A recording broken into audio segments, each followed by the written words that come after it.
राजा रतिया के पढ़ल लिखल छोड़ात निदिया मोरे आवऊ हो। राजा रतिया के पढ़ल लिखल छोड़ात निदिया मोरे आवऊ हो। रानी जाई के यमा के लगे सोवत निदिया तोहरे लागई त निदिया तोहरे आवऊ हो। रानी जाई के यमा के लगे सोवत निदिया तोहरे लागई त निदिया तोहरे आवऊ हो। राजा सासू के आवऊ खासी निदिया नाही आवऊ हो। राजा सासू के आवऊ खासी निदिया नाही आवऊ हो। राजा रतिया के पढ़ल लिखल छोड़ात निदिया मोरे आवऊ हो। राजा रतिया के पढ़ल लिखल छोड़ात निदिया मोरे आवऊ हो।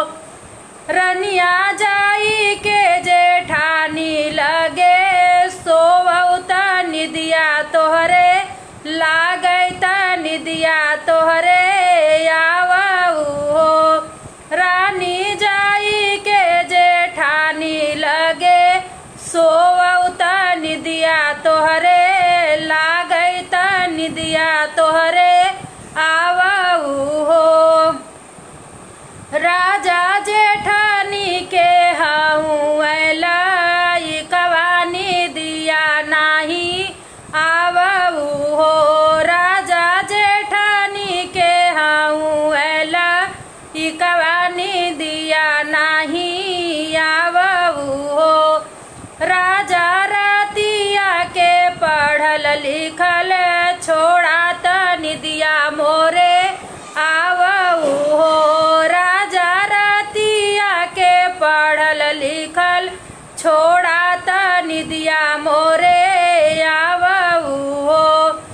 राजा रनिया जाई के बहिनिया लगे सोवत निदिया तोहरे लागई त निदिया तोहरे आवऊ हो।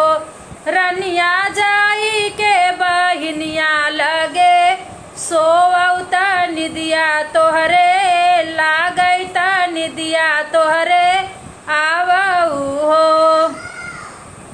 राजा ननदी के संगे नाना दोया त निदिया नाही आवऊ हो। राजा ननदी के संगे नाना दोया त निदिया नाही आवऊ हो। राजा ननदी के संगे नाना दोया निदिया नाही आवऊ हो। राजा फूलवा कैसे जिया बिछैब दूनो हो जानी सोईब हो। राजा फूलवा कैसे जियाल गईब दूनो हो जानी सोईब हो। राजा रतिया के पढ़ल लिखल छोड़ात निदिया मोरे आवऊ हो।